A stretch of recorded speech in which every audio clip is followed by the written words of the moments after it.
রেমালের ল্যান্ডফলটা আমাদের এদিকে না হলেও কালকে সারা রাত আমরা তো ঘুমাইনি। সারা রাত প্রচুর বৃষ্টি, যেমন বৃষ্টি তেমনি হাওয়া। এখানে প্রায় হাওয়া ধরো 70-80 কিলোমিটার বেগে এখানে হাওয়া, দমকা হাওয়া বয়েছে। কন্টিনিউয়াসলি হাওয়া হয়নি বা, কিন্তু দমকা হাওয়া হয়েছে প্রচুর। মানে প্রচুর টেনশনে ছিলাম রাতভর, কারণ এখানে কারখানায় প্রচুর কাগজের জিনিসপত্র। তো কোনো কারণে যদি আপনাকে দেখাবো কারখানাটাকে, অ্যাজবেস্টারের সেট রয়েছে এবং বাড়িও অ্যাজবেস্টারের রয়েছে। তো কোনো কারণে যদি অ্যাজবেস্টারের চালটা উড়ে যায় তাহলে পুরো সব জিনিসটা লোকসান হয়ে যেত। তো এটা একটা বড় টেনশন। তারপরে ঘরও অ্যাজবেস্টারে ছিল। মানে আলটিমেটলি টেনশনে কালকে রাতভর ঘুম আসেনি। ওই 3:30 কি 4টার দিকে একটু হালকা হতে তারপরে ঘুমিয়েছিলাম। মোটামুটি রাতভর এখানে ভালোই তাণ্ডব চালিয়েছে। আপনাকে দেখাবো আমি আমাদের এই আশেপাশে কি হয়েছে না হয়েছে সব কিছু দেখাবো। এটা যে দেখাবো আপনাকে উপর থেকে দেখানোর চেষ্টা করব, ড্রোন শট নিয়ে দেখানোর চেষ্টা করব। তো চলো স্টার্ট করি। আমি সোহেল, আপনারা দেখছেন আমার ইউটিউব চ্যানেল সলিউশন সোহেল। চ্যানেলে নতুন থাকলে অবশ্যই সাবস্ক্রাইব করবেন, আর ভিডিও ভালো লাগলে লাইক করবেন। চলো এখন আমরা ড্রোনটাকে ফ্লাই করি আর আপনাকে দেখাবো আমাদের আশেপাশে কোথায় কি হয়েছে না হয়েছে। আচ্ছা, এবার আমি দেখাই। এই যে অ্যাজবেস্টারের সেটটা যেটা দেখছেন না, এটা হচ্ছে আমার বাড়ি। এই দেখো, আমি একটু নিচে নামাই। এইটা আমার বাড়ি। হ্যাঁ, এই যে অ্যাজবেস্টারের যে সেটটা দেখছেন, এটা আমার বাড়ি। আমি প্রথমে না আমার বাড়ির উপরে, আচ্ছা কারখানাটাকে আপনাকে দেখাই প্রথমে। আমার বাড়ি থেকে কারখানাটা কোথায়। এই যে উপরে যে লাল রঙের যে অ্যাজবেস্টার দেখতে পাচ্ছেন, ওটাই আমার কারখানা। এই যে বাড়ি আর এটা কারখানা। সামনে নার্সারি রয়েছে অন্য লোকের, ওটা। এখন আমি একটু জুম আউট যদি জুম করি, এই যে কারখানা। কারখানার সামনে এই যে বাঁশের যে ফ্রেম রয়েছে না, আমি আরেকটু ড্রোনটাকে নিচে নামাই তাহলে বুঝতে পারবেন ভালোভাবে। এখানে আমরা তিরপল দিয়ে রাখতাম যাতে রোদটা যাতে কম লাগে। ও তিরপলটা ওখানে ছিঁড়ে গেছে। আমি জুম করে দেখাচ্ছি, দেখুন এই তিরপলটা এখানে ছিঁড়ে গেছে। এই জায়গাটা বাঁশের যে ফ্রেম করা আছে।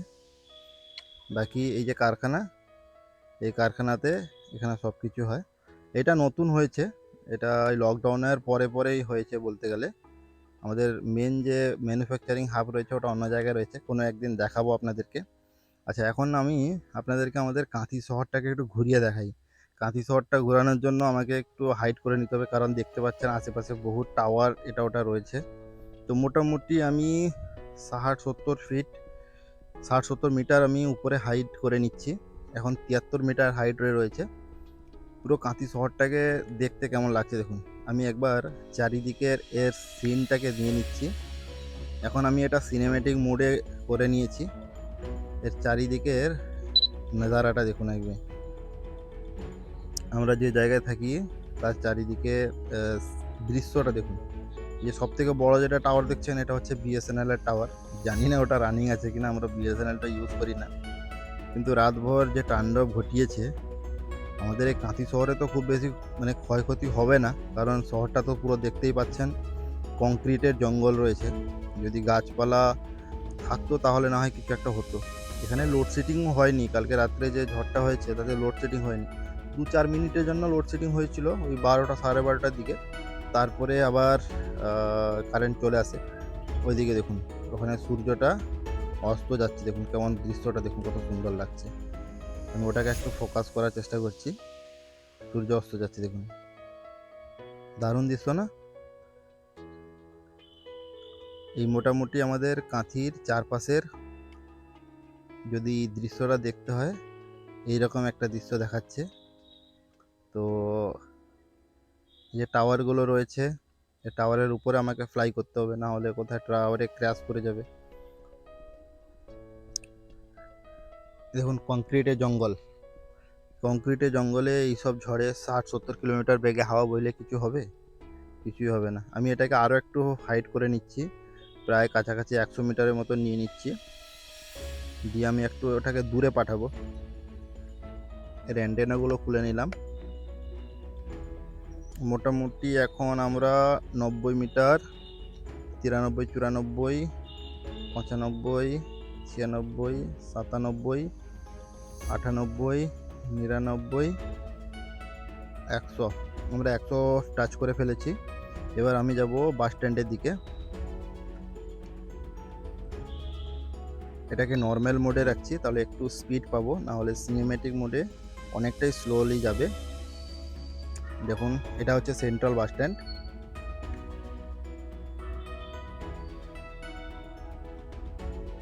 ये सेंट्रल बस स्टैंड।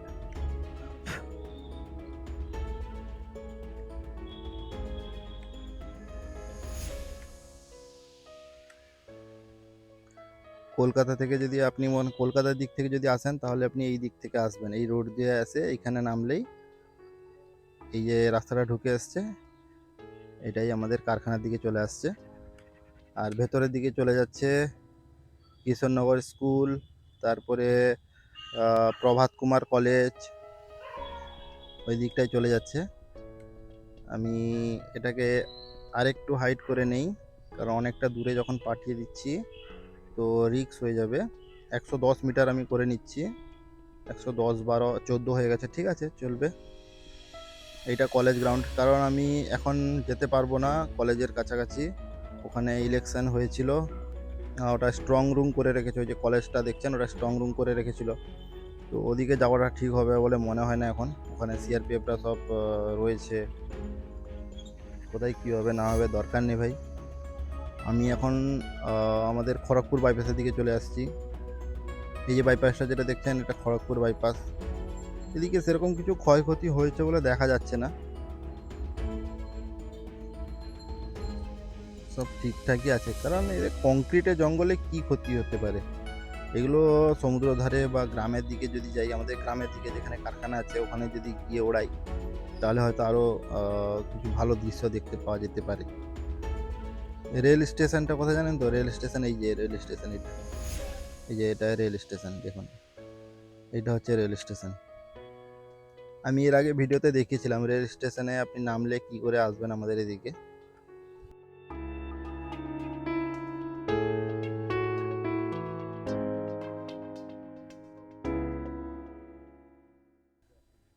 এই যে সোজা রাস্তাটা যাচ্ছে না, এটা এগরার দিকে চলে যাচ্ছে।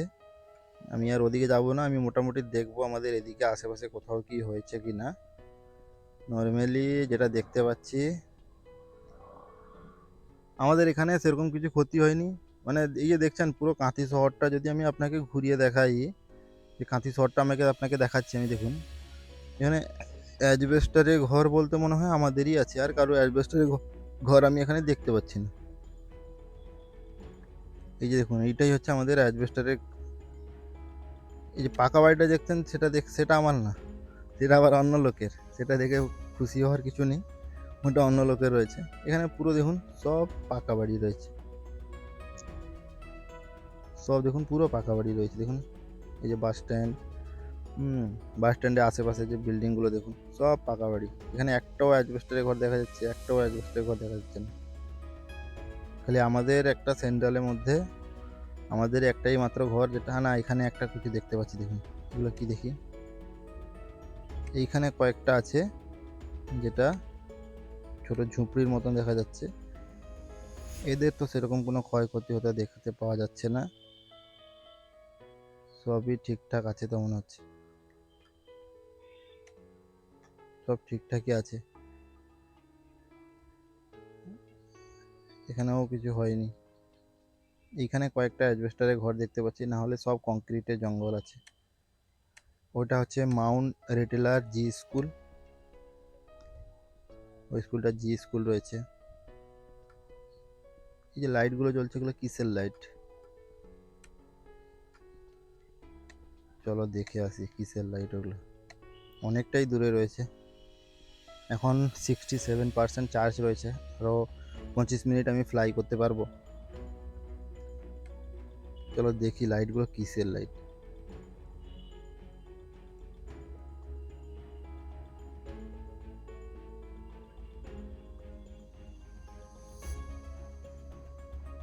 উপরে কিন্তু আকাশ দেখছি ঘন মেঘ হয়ে এসছে। বৃষ্টি যদি চলে আসে এখন অনেকটাই সর্বনাশ হয়ে যাবে আমার, কারণ ড্রোনটাকে আমি অনেকটা দূরে পাঠিয়ে দিয়েছি। ওখানে দেখতে পাচ্ছি, ওখানে চলে যাচ্ছে। হ্যাঁ, ওইটা ওইটা, ওই তো অনেকটা দূরে চলে গেছে, অনেক ছোট্ট বিন্দুর মতন একটা দেখতে পাচ্ছি। ঘন কালো মেঘ এসছে, মেঘটা যদি আবার ফাটে তো। চলে গেছে প্রায় এক 400 মিটার, 500 মিটার, 500 মিটার ডিস্টেন্স নিয়ে নিয়েছে। ড্রোনটাকে দেখতেই পাচ্ছি না আমি। তো এখান থেকে লাইটটা কি দেখার চেষ্টা করি। আচ্ছা, এটা একটা লাইট ল্যাম্প পোস্ট জ্বলছে, দেখুন আমি জুম করছি, দেখতে পাচ্ছেন ল্যাম্প পোস্টের একটা লাইট জ্বলছে, দেখুন এটা একটা ল্যাম্প পোস্টের লাইট জ্বলছে। প্রায় 1 কিলোমিটার আমরা ডিস্টেন্স। এদিকে বৃষ্টি শুরু হয়ে গেছে, আমি আর রিস্ক নিচ্ছি না, এটাকে রিটার্ন টু হোম করে দিচ্ছি।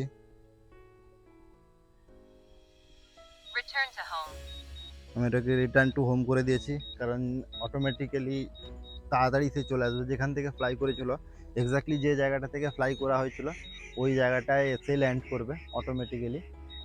সিস্টেমটাই ওই রকম। তো আমি আর রিস্ক নিলাম না, কারণ এদিকে বৃষ্টি শুরু হয়ে গেছে। উপরে মেঘটা যদি দেখি, উপরে মেঘ কিন্তু পুরো ঘন কালো হয়ে গেছে। ড্রোনটা এখন অনেক দূরে রয়েছে তো তাই বোঝা যাচ্ছে না। ড্রোনটা যদি কাছাকাছি আসে আমি দেখাবো, আমাদের উপরের মেঘ পুরো কালো, একটা বিশাল বড় মেঘ একটা যাচ্ছে। যদি বৃষ্টি শুরু হয়ে যায় তাহলে প্রবলেমে পড়ে যাব। আবার ওদিকেও মেঘ, যেদিকে ড্রোনটা পাঠিয়েছিলাম ওদিকেও মেঘটা কালো হয়ে আছে।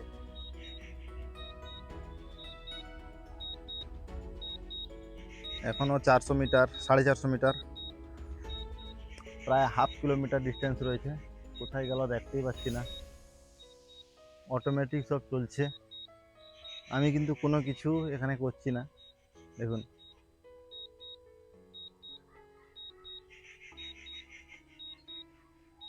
কোথায় আসছে বুঝতে পারছি না। দেখতে দেখতে পাচ্ছি কোথায়। চলে এসছে। মানে টেনশনে না ঘাম দিয়ে দিচ্ছে।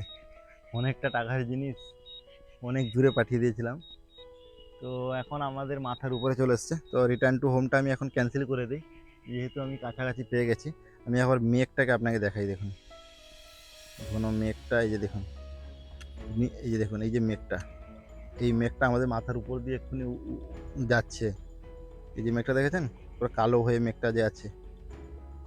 যদি বৃষ্টি হতো এখন, দেখুন পুরো চারিদিকে মেঘটা দেখুন কালো হয়ে আছে, দেখুন কেমন কালো হয়ে আছে, দেখেছেন মেঘটা পুরো কালো হয়ে আছে মেঘ, দেখুন। চলো আর রিস্ক নিব না, অন্ধকারও হয়ে গেছে, আর ড্রোনটাকে আমি নামিয়ে নিই। এই যে আমাদের কারখানা কোথায় গেল,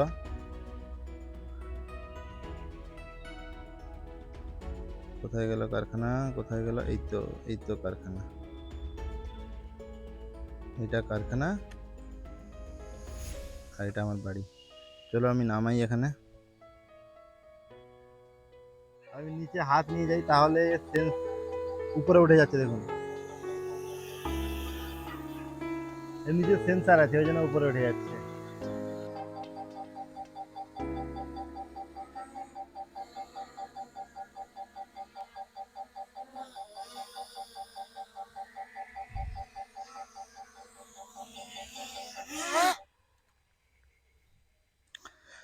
সো গাইস, ফুটেজগুলো আশা করি আপনাদের ভালো লেগেছে। যদি ভালো লাগে অবশ্যই লাইক করবেন, আর চ্যানেলে নতুন থাকলে সাবস্ক্রাইব করবেন। আমরা ড্রোন দিয়ে আরও ভালো ভালো ফুটেজ আপনাদেরকে দেখানোর চেষ্টা করব। তো আজকে ভিডিওটা আমরা এখানে শেষ করছি, দেখা হচ্ছে অন্য কোনো একটি ভিডিওতে। এখন জয় হিন্দ, বন্দে মাতরম।